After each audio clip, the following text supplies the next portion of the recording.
बात दरअसल उस वक्त की है जब भारत में मुगल साम्राज्य के चौथे बादशाह जहांगीर उर्फ सलीम का शासनकाल था। शासन बहुत अच्छा चल रहा था क्योंकि जहांगीर से तुरंत पहले बादशाह अकबर का काल था और अकबर तो द ग्रेट अकबर था। जहांगीर के शासनकाल के दौरान ईस्ट इंडिया कंपनी, जो कि ब्रिटेन की एक कंपनी थी, वह भारत में व्यापार के लिए आई और बादशाह से अनुमति लेकर पुणे में एक गोदाम खोल लिया। इस कंपनी के साथ बहुत से ब्रिटिश लोग भी भारत में आए थे। इन्हीं लोगों में एक जॉन स्मिथ नाम का व्यक्ति था। वह कंपनी के साथ तो आया था, परंतु व्यापार के उद्देश्य से नहीं, बल्कि भारत को घूमने के लिए। जॉन सुबह सुबह अपनी डायरी और पेन को लेकर खेतों की तरफ चल देता है।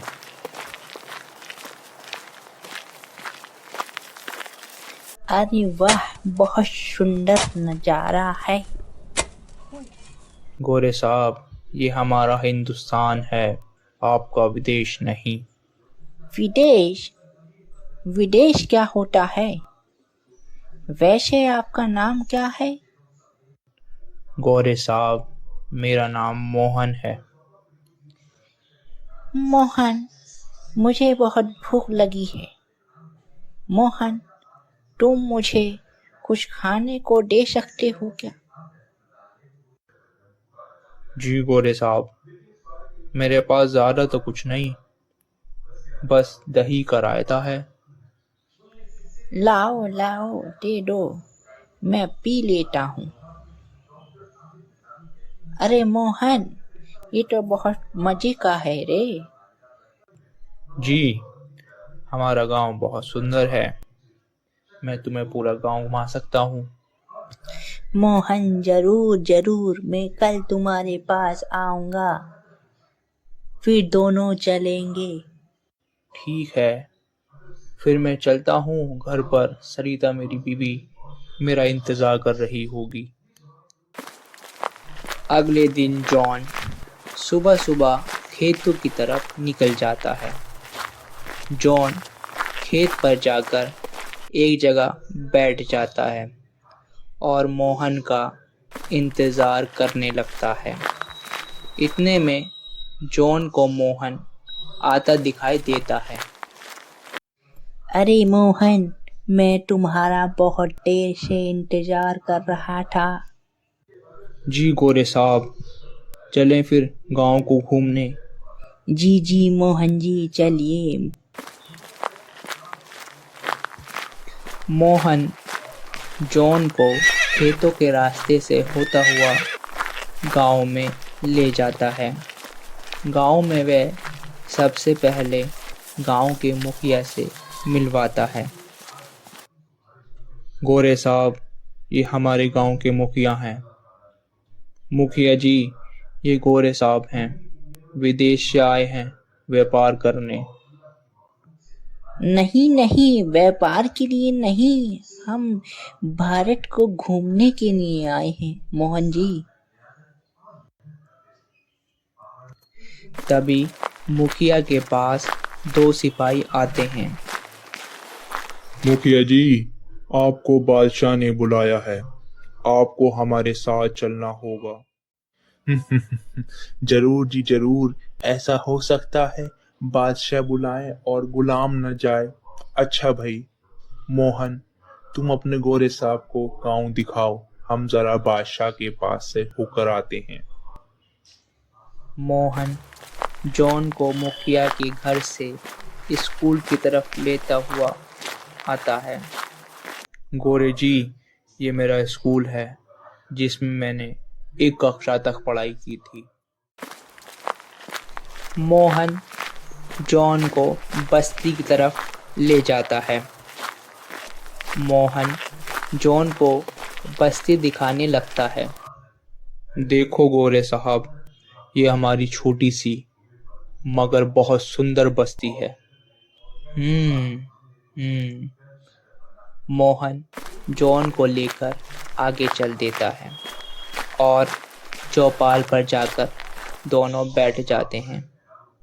चौपाल की बगल में चाय वाले से मोहन 2 चाय मांगता है। चाय वाला दोनों को चाय देता है। मोहन जॉन से चाय पीते पीते बातें करता है। इतने में जॉन की नज़र सामने वाले घर की एक युवती पर पड़ जाती है, जो कि दरवाज़ा खोलकर बाहर आती है और बाहर बैठे अपने पिता से बातें करती है। जॉन को ये युवती पसंद आ जाती है। जॉन मोहन को बिना बताए उठकर वहां से चल देता है। अगले दिन जॉन फिर से उसी चौपाल पर आकर बैठ जाता है और युवती का बाहर आने का इंतजार करने लगता है। ऐसा कई दिनों तक चलता रहता है। एक दिन जब जॉन चौपाल पर बैठा था तो युवती घर से निकलकर चौपाल के बराबर वाले चाय वाले के पास आती है। जॉन उसी समय उस युवती से उसका नाम पूछता है। जी, आपका नाम क्या है? मेरा नाम लूसी है। जॉन लूसी को अपने मन की बात बता देता है। लूसी भी जॉन को पसंद करने लगती है। जॉन और लूसी कभी चौपाल पर, कभी मंदिर में और कभी पार्क में मिलने लगते हैं। लूसी, मैं तुमसे शादी करना चाहता हूँ। जॉन लूसी के घर आकर लूसी के पिताजी से कहता है, मैं आपकी लड़की से विवाह करना चाहता हूँ। बेटा, पहली बात, तुम इस देश के हो नहीं, तुम एक विदेशी हो। और दूसरी बात, हमारे यहाँ लड़के के माता पिता रिश्ता लेकर आते हैं, ना कि लड़का। पिताजी, मेरे माता पिता नहीं हैं। लूसी का पिता ये बात सुनकर पिघल जाता है। फिर तुम्हारा यहाँ कौन है? तुम किसके साथ रहते हो? पिताजी, मैं अकेला रहता हूँ। मेरा इस दुनिया में कोई नहीं। मगर मेरी एक शर्त है। जी पिताजी। मेरी बेटी शादी के बाद यहाँ रहेगी, तुम्हारे साथ, विदेश नहीं जाएगी। ठीक है पिताजी। जॉन और लूसी की हिंदू रीति रिवाजों के साथ शादी हो जाती है। जॉन लूसी से शादी कर कर बहुत खुश था। जॉन लूसी को बहुत खुश रखता है। इसी दौरान अंग्रेज़ों ने भारत में व्यापार के साथ साथ अपना राजनीतिक दबदबा बनाना भी तैयार कर दिया था। धीरे धीरे अंग्रेज़ों ने पूरे भारत पर कब्जा कर लिया था। अंग्रेज़ों ने जॉन स्मिथ को इस गांव का जमींदार बना दिया। जॉन गांव वालों के साथ बहुत नरमी से पेश आता था। जॉन के ऊपर से प्रेशर आता था गांव वालों पर दबदबा बनाने का, परंतु जॉन गांव वालों पर किसी भी प्रकार का शोषण नहीं करता था। वह गांव वालों से कर भी बहुत कम लेता था।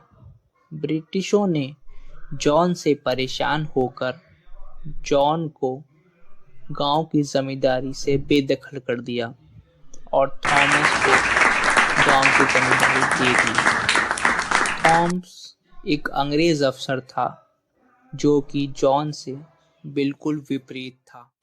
थॉम्स गांव वालों पर शोषण करता और कर भी अधिक मात्रा में वसूल करता था। जो लोग रकम चुका नहीं पाते थे, थॉम्स उनकी जमीन के कागज छीन लेता था। एक दिन बेचारे गांव वाले थॉम्स के अत्याचारों से परेशान होकर जॉन के पास गए और उसको सारी बात बताई।